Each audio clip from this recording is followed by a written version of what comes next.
Although the scenery changed for Game 3, the results did not, as Isaiah Thomas controlled the tempo and the Pistons controlled the scoreboard, completing their series sweep in Indiana. We believe in percentages and fundamentals, and if we go out, like I said, we do A, B, C, and D, we're going to win, period. Round 2 posed an obstacle of immense proportions in New York's Patrick Ewing. Patrick is a very great low-post center, and, you know, I want to go in there and do whatever I can, you know. So if I'm putting pressure on him at the offensive end, he'll wear out during the course of the game. Fearlessly, Edwards took the game to the Knicks center. Do the same thing. Go to Joe's side, though. Dribble Joe down. With Ewing otherwise occupied, New York's defensive interior was exposed as the Pistons destroyed the disoriented Knicks by 35 points in Game 1. The strategy in Game 2 was identical as Detroit continued to go right at Ewing. And with Edwards amassing a career playoff-high 32 points, Detroit had another victory. But as the series moved to New York, the city's most imposing skyscraper would cast his shadow on the Pistons, scoring 45 points on his home court. Stand around one. Get it down, get it down.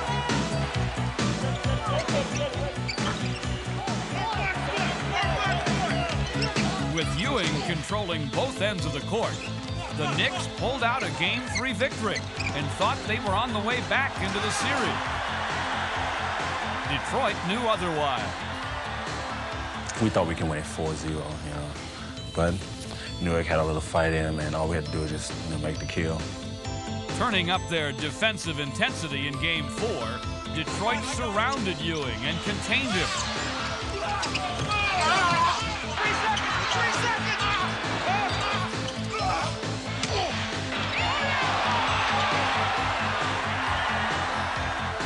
Decisively winning Game 4, Detroit effortlessly shifted into high gear.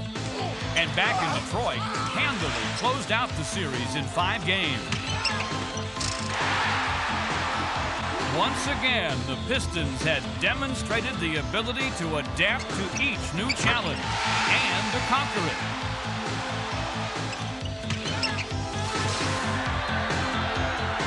The Knicks series had become a celebration of Piston intensity. And appropriately, it would also provide the forum for honoring the player who most embodies this spirit. Master Lock Defensive Player of the Year, Dennis Rodman. Dennis Rodman's big thing is, I don't need any help. Let me just handle them by myself. And that's the pride he has in defense.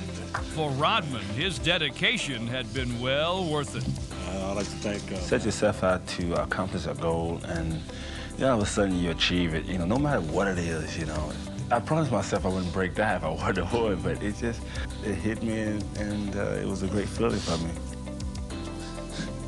I wanted this one so bad. But awaiting Rodman and his teammates in the conference finals was the ultimate challenge to their defensive mastery. For containing Michael Jordan would require a special approach. The Jordan rule, Michael Jordan this, Michael Jordan that. I don't hate the guy, and I'm like, I just got sick and tired of hearing that guy. Rule number 1, bring reinforcements. We're going to use the Jordan rules, also the Michigan National Guard, and... Rule number 2, nothing is sacred. Talk about different things that he doesn't like to talk about, like baldness. Sorry. I got number 3. Rule number 3, give nothing away. The Jordan rules, is that something you guys made up? Jordan rule? No, I don't know what that is. None of your business. But as the series' first confrontation approached, one Jordan rule would move to the forefront. Get him! The battle cry had been sounded, and no prisoners would be taken. As the airways were clogged with Pistons, who hounded Jordan's every move and punished Chicago on both ends of the floor. everything was falling for the Pistons, including Jordan, as Detroit steamrolled Chicago in games 1 and 2. But everyone knew that Jordan, though hobbled, would have to be reckoned with on his home turf. Now he's got 3-4 days to get ready, so we're going to be looking at basically a healthy Jordan come Saturday. Invoking his own set of rules in Chicago, a rejuvenated Jordan shredded the Pistons for 89 points in games 3 and 4, single-handedly tying the series at 2. Great game by Michael Jordan again. Jordan rules tonight instead of the rules are against Jordan. The Bulls strode confidently into Auburn Hills for Game 5, looking to steal the crucial home court advantage. Work all season for this guy. Play hard. Leave it all on the floor. Let's go. But Detroit had a plan of their own, and they wasted little time in implementing it. As both teams executed flawlessly in the first half. Although the Bulls were off and running in the third quarter, the game would belong to the Pistons as their defense smothered Chicago and their offense wore them down, bringing them one victory away from a finals berth. Facing elimination, Jordan and his Bulls would once again break loose back in Chicago. But as Detroit looked towards the decisive 7th game, they found solace in knowing that it would be played in their domain. That's why we mentally and physically tortured ourselves for 82 games. We wanted to be in our own building. Fittingly, their season would now hinge on their shared philosophy of team defense. I think we're very fortunate that we have guys in the team that don't consider defense a chore but like to play defense. Defense is an interesting phrase. I think guys, once you sell them on it, it's a macho way to go. But it doesn't entail me playing you necessarily. It's our 5 playing you. To know that you can count on guys behind you when you get beat, it sends you out there with a lot of confidence on defense to play guys really tough because you always know you got the help. We're not selfish. You can't be selfish as a defensive player, and you have to have more discipline as a defensive player than you do as an offensive player. Pitting their collective strength against Chicago's Superman, Detroit stood firm in their beliefs. The club was very confident, and I drew from them a certain amount of confidence. And you get to a point where you say, hey, it's down to a 1-game series. Let's best team win. The winner of this game plays Portland for the NBA title. Let's go. Let's go. Gotta get up and go. Hey, you're not gonna win it offensively. I gotta have the defense. Michael, you're not doing it today. You ain't gonna do it today. You shut people down, you get fast breaks. With Sally anchoring their defense, the Pistons corralled the Bulls and then ran past them. And if you can control the tempo, and if you can control the style, then your team's gonna win. As they dominated at both ends of the floor, it was clear that the Pistons were playing their brand of basketball. Get a stop, White! The Bulls' attempt at storming the Palace would be smashed. And the rout was on, as Detroit convincingly showed their supremacy, earning their 3rd consecutive conference championship and making a bold statement as they moved on to the finals. The Pistons return to the NBA Finals for the 3rd straight time.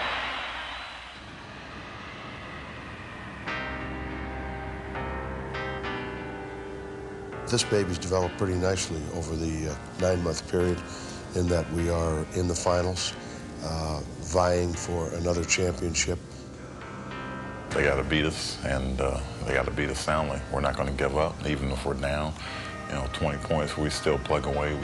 We always fight our way back into the game, and we never quit.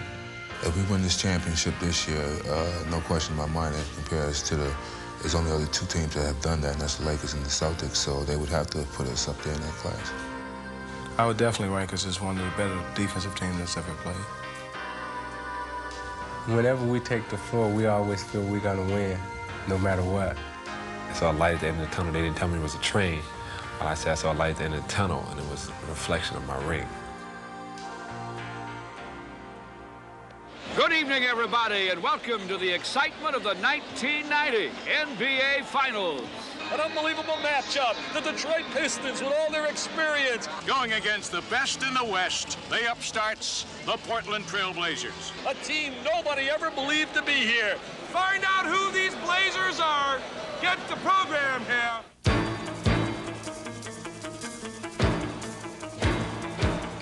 While Portland may have entered the series as the surprise challengers, as the game began, Detroit was quickly treated to a rude introduction. Keep taking it, baby. As the pumped-up Trailblazers were relentless in their attack. To Porter, pass past Drexler, up, in, scored a goal. He is fouled. The Pistons can't stop Portland at this point. The frustrated Pistons found themselves back on their heels as the emotion-charged Blazers trampled them. Portland's message was clear. They would show the defending champions no respect.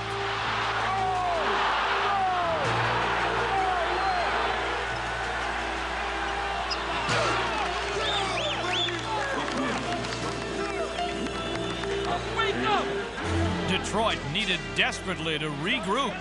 Defense, like we always do it. Come on, let's go. Now get embarrassed in our own building. Let's go. In need of help, they would reach for the one thing that wouldn't fail them. Etchinger spins around Johnson, puts up a shot, batted out of bounds by John Sally. Contesting every Portland possession, the Pistons began to show signs of life. 2 bars for the Pistons. 2 bars to Sally. Sally drives left side past the left. Here, race it up and in! Here they come, baby! But Portland would not easily yield the momentum, despite even the most spectacular of Detroit's efforts. Isaiah long pass to Sally, maybe too long. Sally saves it from going out to Dumars. With 7 minutes remaining, the determined Trailblazers would push their lead to 10. Takes down, shoots, rips. City, all right. Lot of time. We don't have to panic. Work. Easy does it. Don't be tentative with the way you play offensively. Be very aggressive with it. Smart. Listen, they don't execute great in this situation. They'll throw up a wild shot if you play good defense through the clock. Just don't give up an easy one early in the clock. The Pistons would now have to rely on their experience, their heart, and their leader. Looking for the foul. Throws up a wild shot. How many times have we seen Isaiah? He presses the inner button in the heart, and all of a sudden he just takes it on. With the game and Detroit's home court advantage hanging in the balance, Isaiah Thomas simply refused to let the Pistons lose. If you read Porter's eyes, Zeke feels he can take him any place that he wants to go. And Porter again staring each other down on that left point. Isaiah over Porter. Give it away! He's awesome, baby. He's awesome. A 3-point shot by Isaiah, who pumps his right fist into the air. That is literally carrying a team on his back. Isaiah played one of those magic 10 minutes where he was on fire and really bailed us out because we were struggling in every direction. You know, it just all comes together. And those are the moments that you practice and you work hard for. It's beautiful. After Game 1's narrow escape, the Pistons had seemingly learned their lesson. They are going to respond big time in the second game. You know, you're looking at a 6 or 7 game series. The 2 game is crucial. Got to win the 2 games. I don't think we can depend on a heroic performance again tomorrow night. We got to get more people involved to make shots. We had everybody look dead tired. Heeding Daly's advice, the Pistons would quickly seize the initiative. Possession right wing, though, to Dumars against Drexler. Back deep on the left to Isaiah. Setting up, trying for three. It's through! Isaiah with another triple. But it was still apparent that Detroit had not found a way to slow Portland's aerial assault. What a...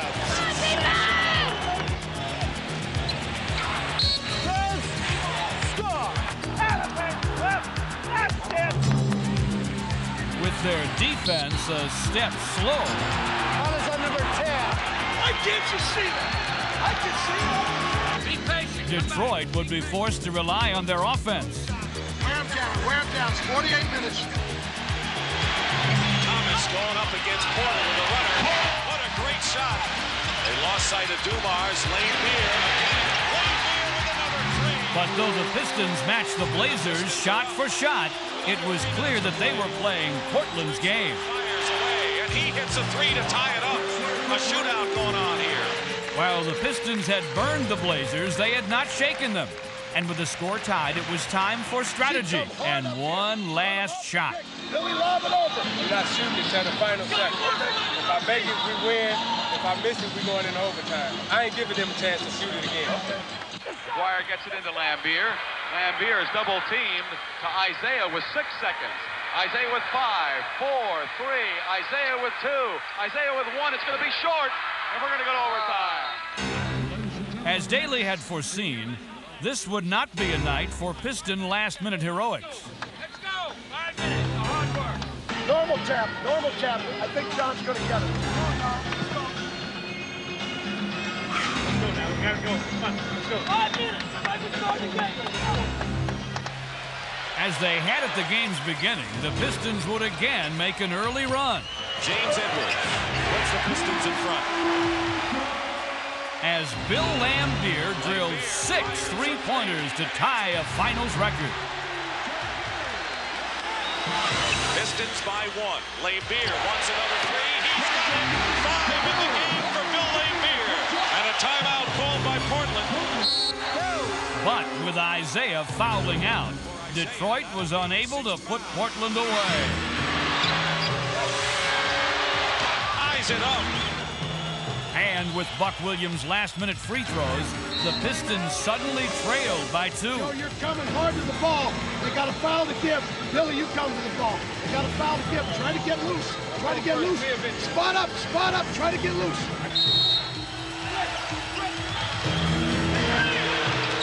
Running down. Lambier fires it. And hits with 4 seconds to play.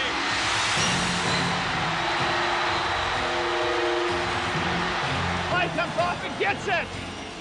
Jerome, no. Terry is going to give it to Clyde. Let him get through. Face him up and bust his ass to the basket. Take it right to him. Drexler guarded by Ryman and a foul. 1+.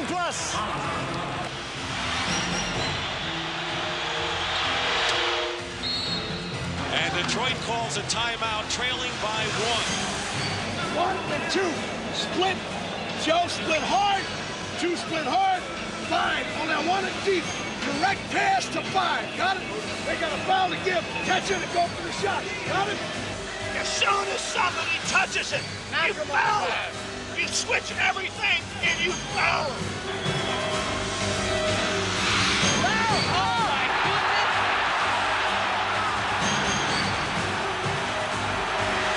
Joe coming to ball. Billy, you're going here, all right? Now, screen down. But they're go going to deep, have all James. these Go no deep. deep Wait for it, Joe. You come to here, but lob the ball again into them. They'll foul you. Give me that again. 1.5 seconds. Here it goes. Edwards goes up with it. And the game is over. No foul. The game is over, and Portland has won. And for the first time in the playoffs, the Detroit Pistons have lost at the Palace, and it snaps their 14-game winning streak. All we need is 1, baby. You got it. Home sweet home, baby. Finish this baby at the crib. Finish this baby at the crib. You turn them back tomorrow, and I tell you, there's a tremendous doubt in their mind what's going on. That's why we got to come ready. Tomorrow, we're going to take that game and control this series. Well, we've got to get it back to our building somehow. Maybe a little bit difficult, though. But they're coming into our place, and just like everybody talked about their dominance at their place, 10-0 or whatever it was,